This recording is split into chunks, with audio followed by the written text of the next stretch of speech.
Testing. 1, 2, 3. Hello, everyone.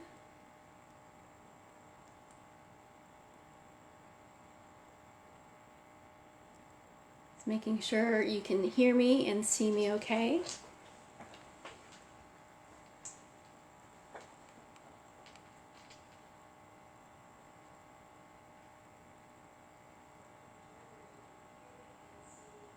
All right. Hello, just waiting for some folks to join. Hey, Angelica.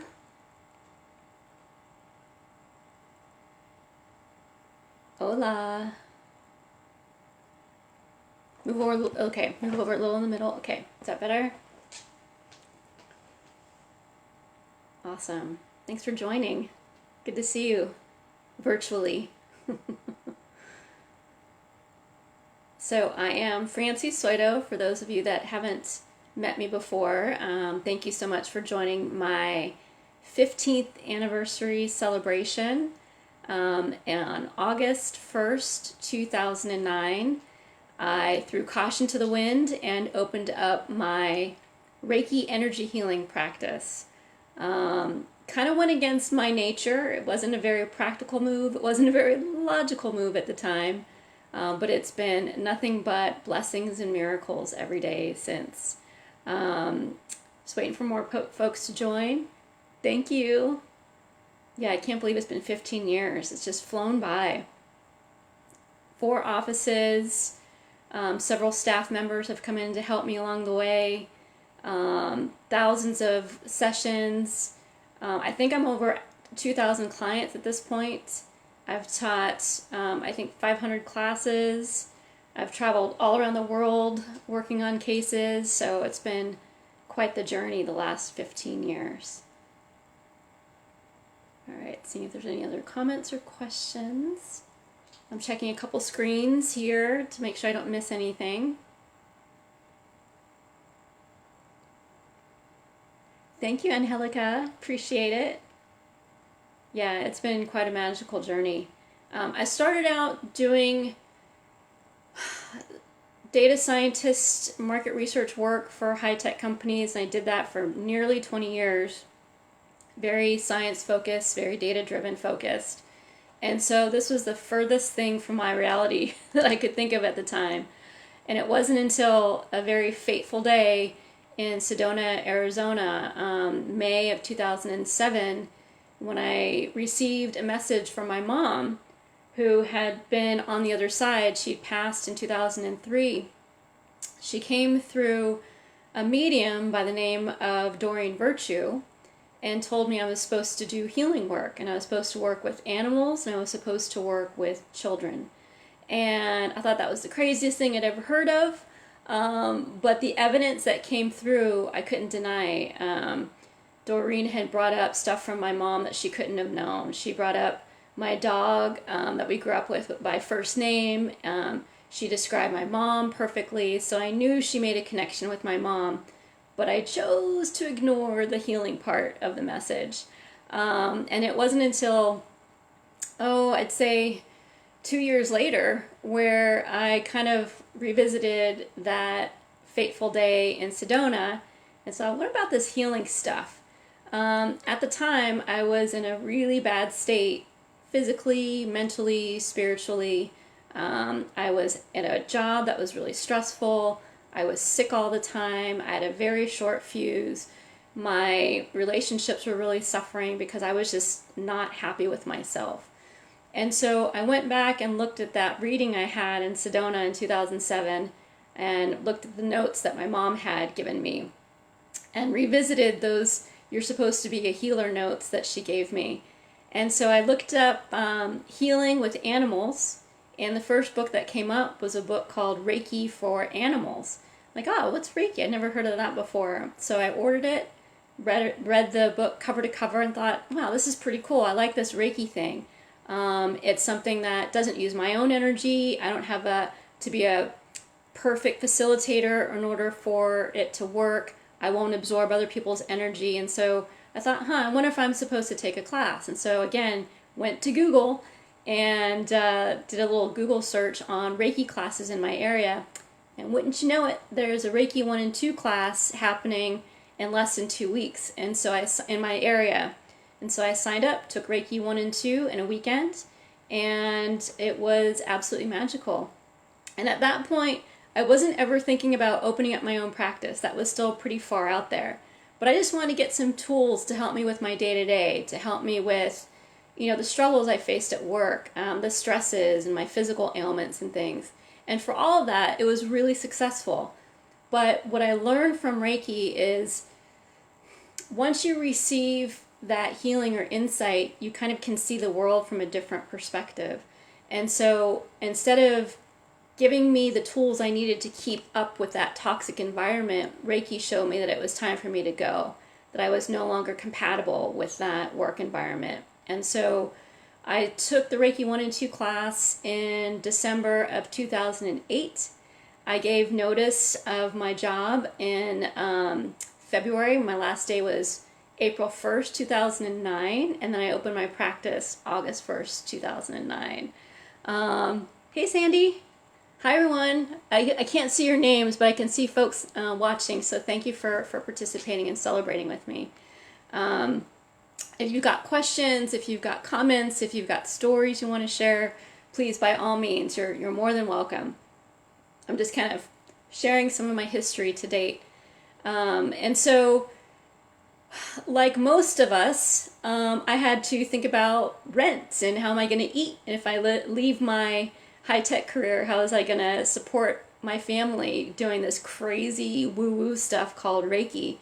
But again, I gave it to the universe and said, hey, if I'm supposed to do this work, you need to pay my mortgage, you need to put food on the table, I need to have cat food for my cats. And so very quickly I got clients, and within a few years I was able to quit consulting and do this 100% full-time. Carolina, thank you so much. Appreciate it. Thank you, thank you, thank you. Couldn't have done it without all of you guys watching. Thank you, Teresa. Appreciate it. So, a couple of quick stories from the last 15 years that you guys might find interesting. One of my early healing nights. So one of the things I used to do in my Milpitas office was host what's called healing nights. So it was open to the public, open to anyone to come in, and I would talk about Reiki and do little mini Reiki sessions. And while I would, demonstrate and do Reiki on people, I would talk about Reiki and other similar topics to the group. So while I was working on one client in particular, who I knew had a brain injury, so I was focusing kind of on and around her head area, while I was, lecturing and talking to my audience at the same time, I was right around her eyes, and she pulled down my hands, and she said, I can see. I said, wait a minute, what do you mean you can see? You couldn't see before? And she said, no, her brain injury had blocked about 70 or 80% of her vision in one eye, but her brain injury was so significant that we never, talked about her eyesight being a problem as well. And so after just literally 5-10 minutes of Reiki in and around her head and her eye area, she was able to see clearly, her vision completely cleared up, and it stayed clear for years. And I lost touch with her, but to my knowledge, it never came back, that issue she had. And that was, again, a kind of a miraculous thing that we all witnessed, of this blind woman being able to see again. That was really fascinating. Thank you, Najma. Appreciate that. I've also seen, cancers being eradicated. Let's see. One of the most impactful clients I've had, and every client I've learned, every session, every client, I've learned something new. I've healed myself as I've been able to witness other people's healing. This woman named Bunny came in probably about 10 years ago now, and she was this little spitfire of a thing, little Irish woman with a thick Irish brogue, who was the mother of 5, and in her 80s she had developed stomach cancer. And we worked together weekly for about 6 to 9 months, and her cancer had, progressed quite a bit, and it was really hard for her. Her treatments were hard, so we were really just using Reiki to help her kind of deal with the stress of it, deal with the side effects of the chemo and things. And after about 6 or 9 months, her scans came back completely clear. She was absolutely cancer-free. And it was a miracle to everybody who witnessed it, because that wasn't a diagnosis that she thought she could have. And so she unfortunately passed from complications later on, but she was cancer-free when she passed. So that was a beautiful thing to witness. One of the things that was really healing was working on her, thinking about my mom. So my mom was a mother of 5, devout Catholic, and she developed uterine cancer. And unfortunately, I didn't know any of these skills and tools before she passed. And it was actually her passing, which is what precipitated me looking and questioning and finding Reiki, and Reiki finding me. And so every time I get to work with, mothers, especially mothers of 5, especially mothers of 5 that are super Catholic, like Bunny was, like my mom was, I feel kind of healed from that. I feel like I gave my mom's death meaning by being able to be here for other people's moms when I couldn't be there for my own. So that's pretty rewarding. Any questions anyone has? Any comments?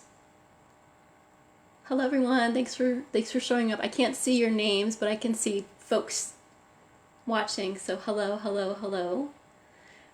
Over the years, I've remained kind of flexible to what my practice is and what it needs to be and what it needs to evolve into in order to help, work with my clients that have a growing and variety of needs and healing motives.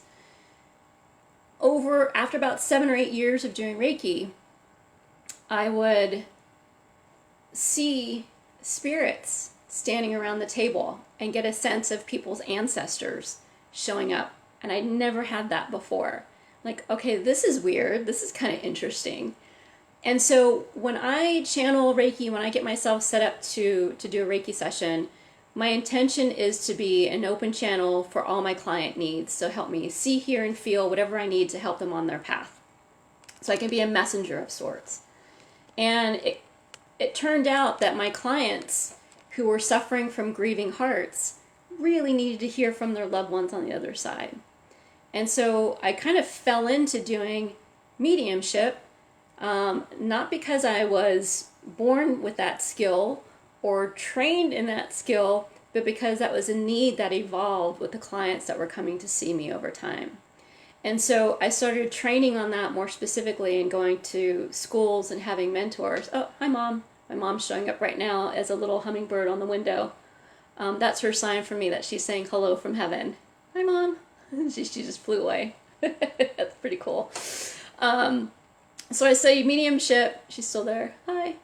I studied mediumship at the Arthur Findlay College. I studied mediumship with Leanne Thomas, with Tony Stockwell, Gordon Smith, and I've absolutely fallen in love with it. There's nothing better than helping to heal a grieving heart or a heavy heart.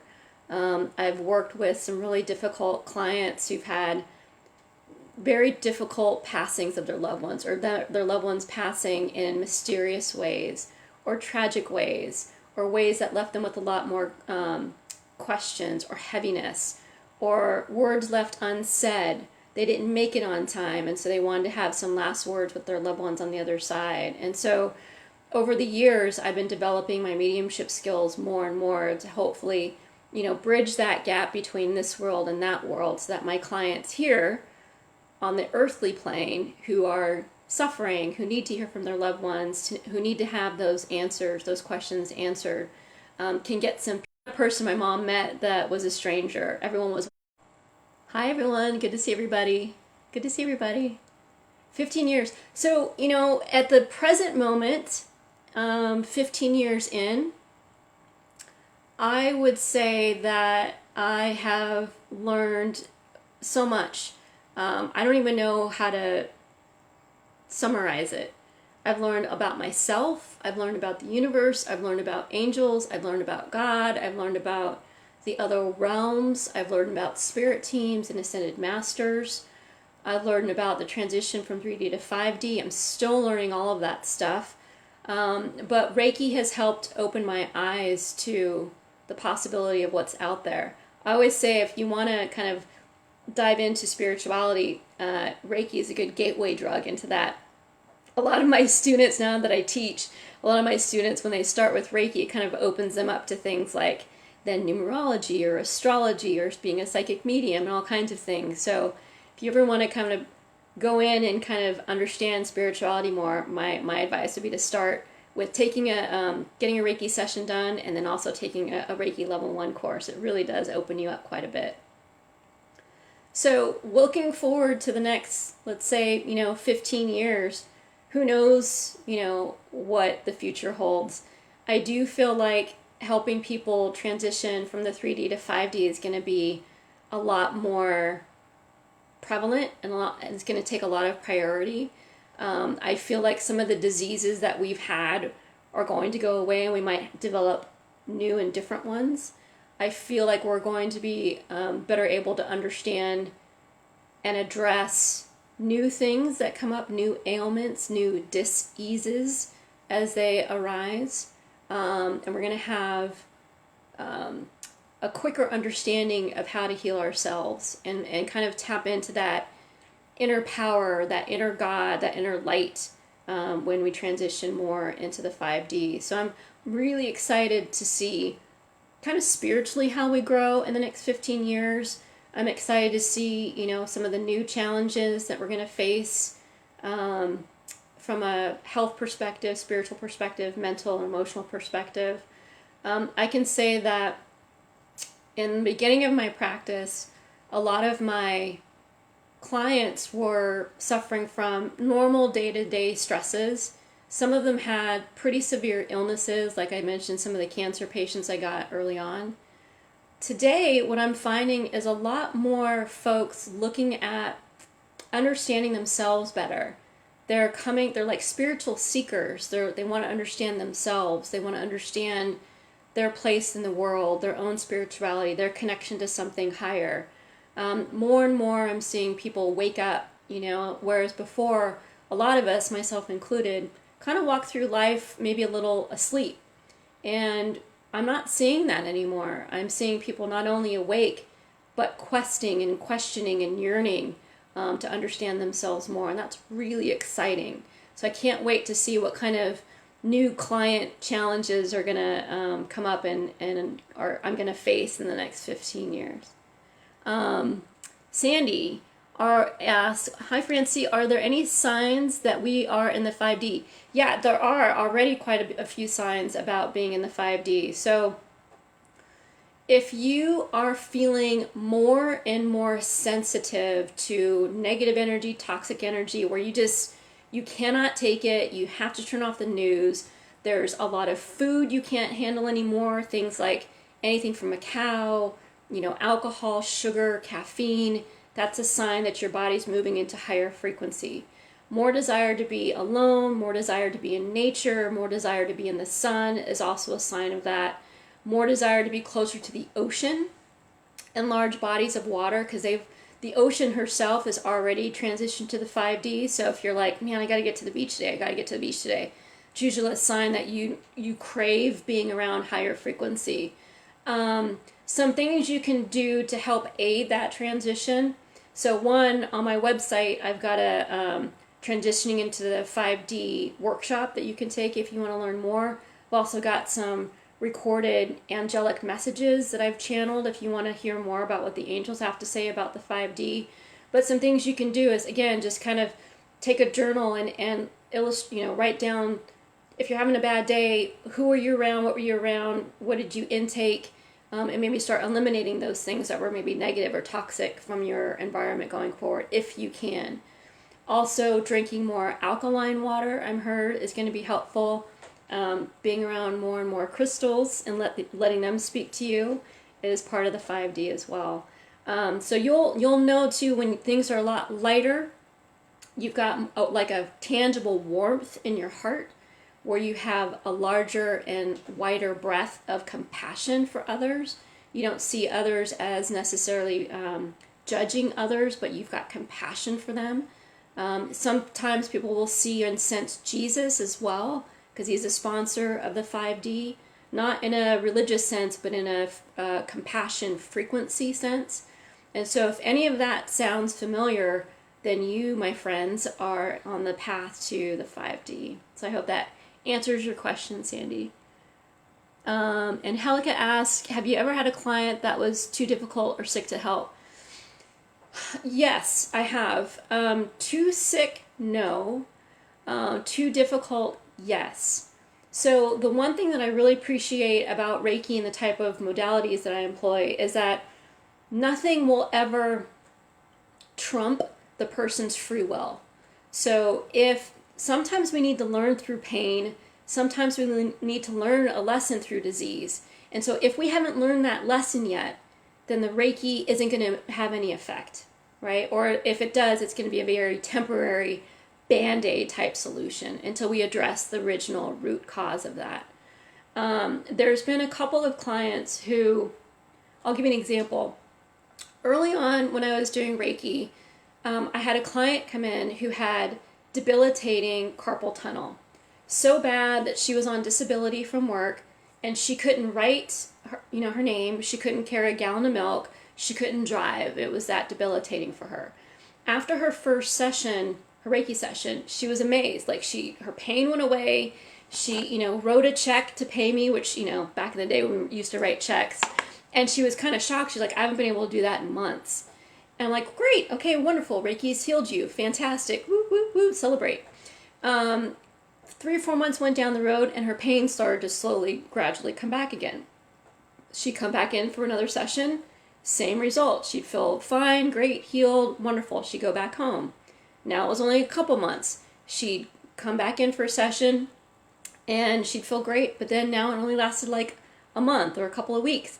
And so I started to question, wow, maybe this Reiki thing doesn't work, because, I thought you should just be healed with one session and that's enough.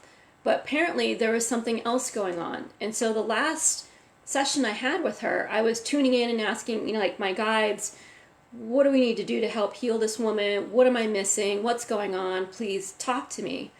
And what the guidance I got was that she was somehow blocking her own healing but didn't know it. I'm like, okay, let's see if we can figure that out. So when she came out of the session, I asked her a couple of kind of poignant questions. And the first one was, do you believe you deserve to be well? And she looked at me and she's like, yeah. I said, okay, scratch that.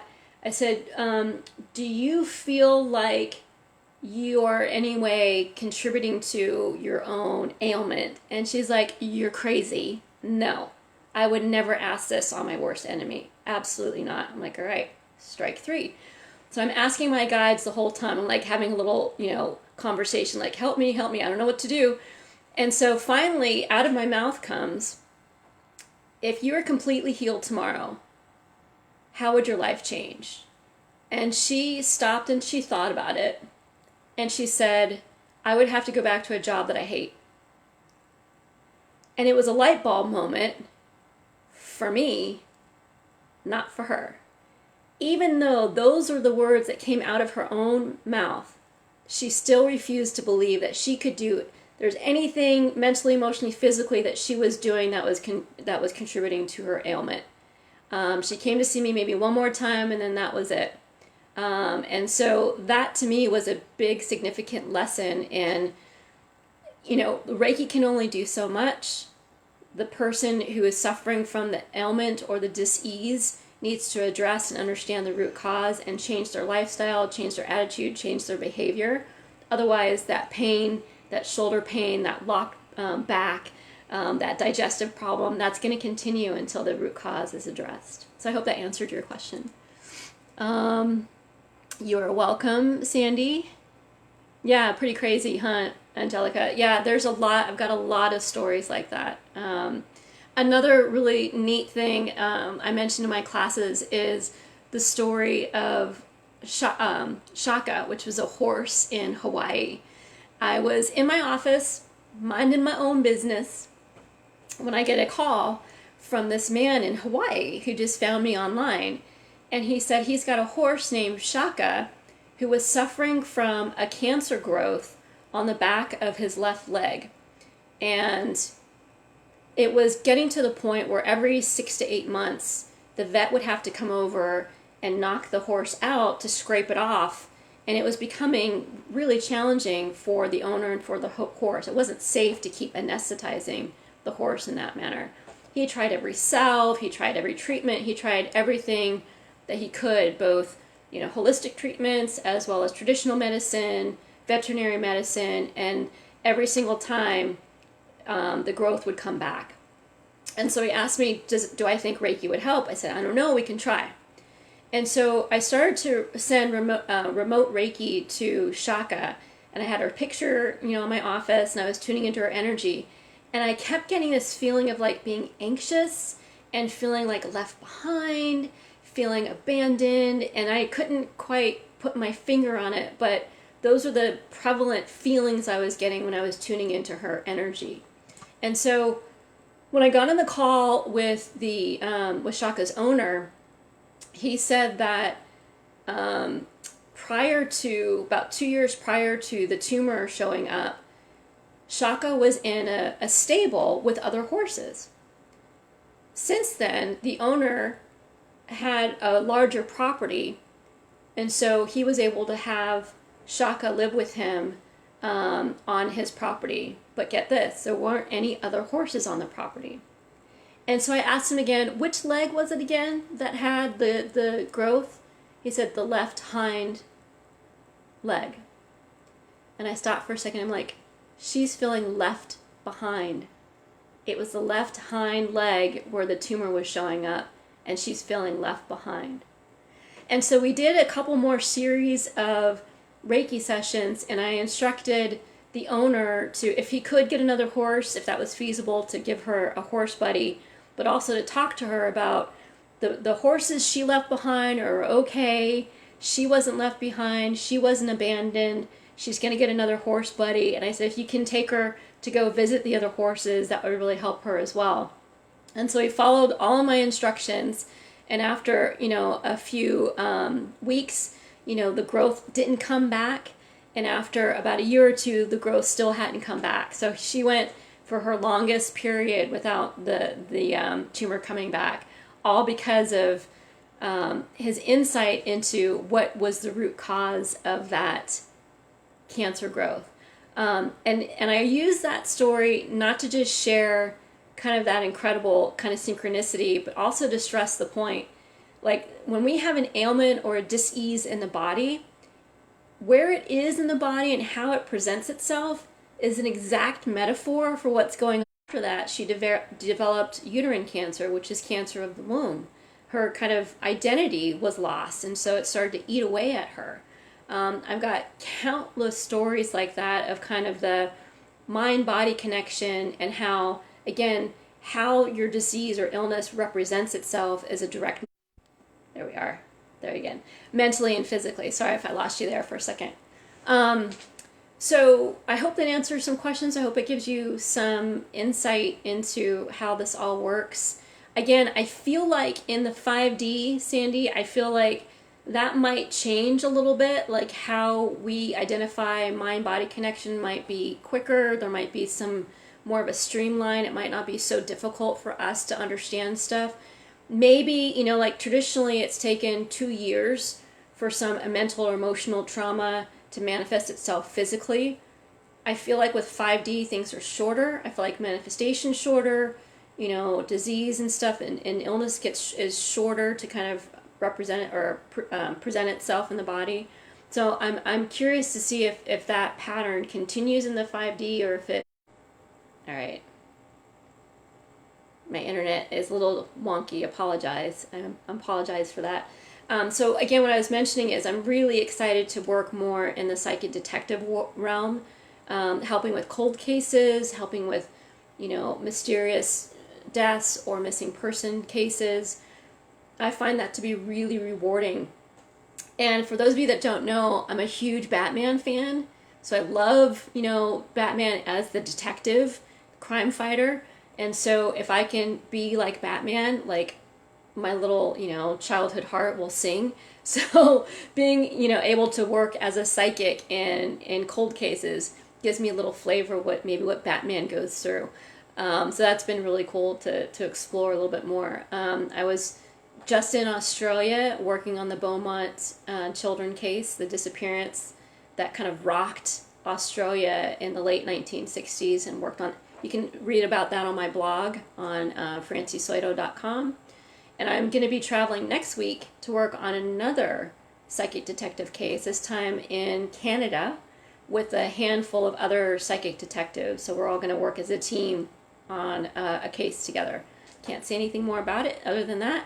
At some point, I'll hope to be able to share some insight and some news about it, but I'm excited to be able to do more of those kind of on-the-ground detective cases. That's been really fascinating. And hopefully I can help bring some closures. Never something that you can really achieve when your loved one goes missing or is murdered. But hopefully a little bit of answers can bring a little bit of peace. Sandy asked, during your Reiki sessions, have you ever encountered dark soul or spirits? I do get this question quite a bit. I prefer to call them lower frequency than dark, because dark sounds kind of scary, but it's also, there's a little bit of judgment around there. Who am I to judge if something's dark, right? I don't know. I do sense sometimes, in fact, I had a client today where I could feel energy that just didn't feel like her energy. And so I call it third-party energy or third-party entities. And so when I encounter stuff like that, it's not my job to figure out what it is or any of that stuff. I just call on the big guns. So I kind of cheat, to be honest. I just call on Archangel Michael and say, hey, Archangel Michael, whatever this is, can you merge with its energy and help it go to its next evolution? It doesn't belong here with this person, around this person's energy. So can you just take care of this? Thank you. Goodbye. And then I'll seal my client in a little incubator and make sure that that energy doesn't reattach in any way. If there's something to be learned about that attachment, I will absolutely share that with my client.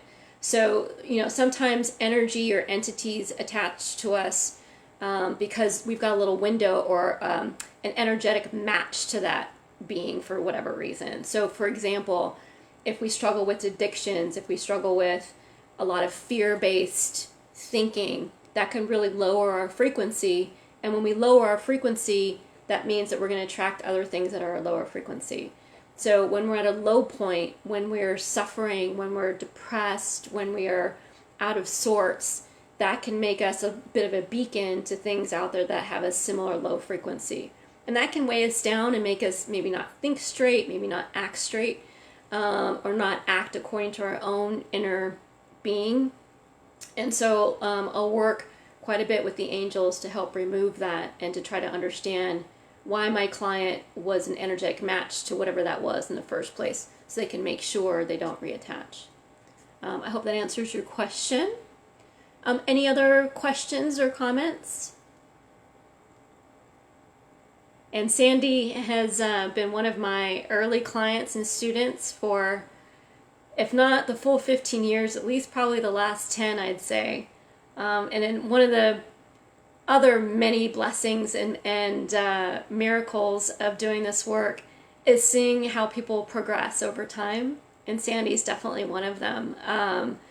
From a client to a student to a Reiki master to a gifted psychic medium in her own right, it's been quite a blessing to see Sandy and so many others blossom into the fullness of who they are. It's such a absolute blessing to be able to witness that transition. I feel so incredibly blessed to be a part of that. So kudos to you, Sandy, for continuing to work on yourself. I can't wait to see what you do next. All right. Any more questions, comments before I start wrapping it up? Oh, you're very sweet, Sandy. Thank you. All right. Well, I am, again, so grateful for the last 15 years. So thank you for all your support, and I can't wait to see what the next 15 years brings. So until then, I'm just an email away, or check out my website at franciesoito.com. Thank you guys so much for celebrating my 15-year anniversary with me. Sending you tons of love, and I'm so, so grateful. Thank you so much. Have a good night.